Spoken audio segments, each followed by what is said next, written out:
Hey, what's going on, sports fans? It's your boy Damian Adams from The Real Deal with Damian Adams. Make sure you subscribe to the YouTube page, like the Facebook page, wherever you're watching this video at. I really appreciate it. Make sure you follow me on all platforms, Instagram, Twitter, all that good jazz.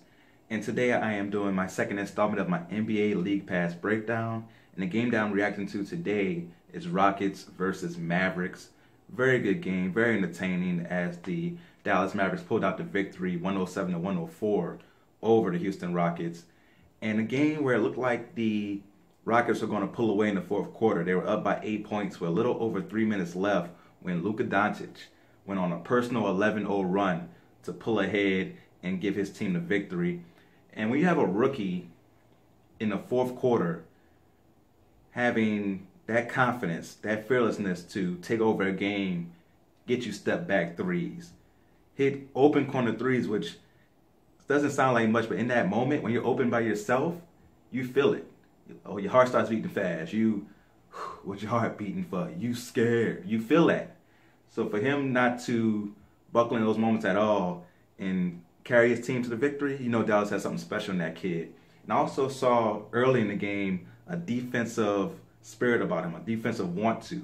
He would get switched on to James Harden, and a lot of young players, or players period, don't have that defensive want to go against a James Harden in that situation. But he got switched on him. You could tell he wants that moment. He's in the stance. He's like, okay, let's go. He's in that moment. He's ready to try to lock down James Harden. I love seeing that in a young player.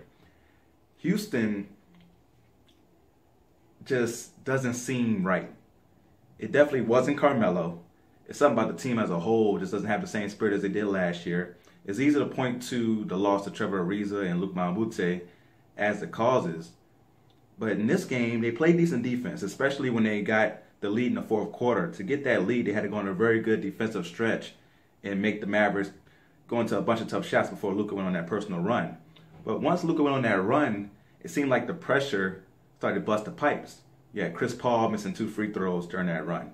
James Harden shooting the air ball from three-point land during that run. And once Luka got on that run, they just couldn't recover. And it seems like last year, they would have not have let that run happen, or they would have recovered and found a way to win that game. Especially against a young team like the Mavericks with a bunch of first and second year players, aside from veterans like DeAndre Jordan and Barrera and of course Devin Harris. But you're led by a rookie in Doncic. You also have other rookies out there playing. And a young team like that usually crumbles under the pressure, but Houston was a team that crumbled under pressure today. And that team just doesn't seem right. They're not going to be a championship contender this year. I've said this on other videos, but the West is very deep, right? It's very exciting because you probably have 14 teams that are trying to make the playoffs in the Western Conference this year. Everybody in the Western Conference is good except the Phoenix Suns, no disrespect, but they trash. So everybody else is trying to make the playoffs. But you still have Golden State as the class by far, especially once they get, Steph is healthy, Draymond's coming back, Boogie's going to start doing his G League rehab pretty soon. When you have that between first, second, and everything else, Houston just isn't there right now. So I feel like Golden State has a free lane, but the rest of the Western Conference is going to be amazing, especially with Dallas playing like this, Sacramento. So looking forward to what the rest of the season has to offer us in the Western Conference. But a great game. Make sure you guys check out the Dallas Mavericks if you haven't seen them yet. Very good young team.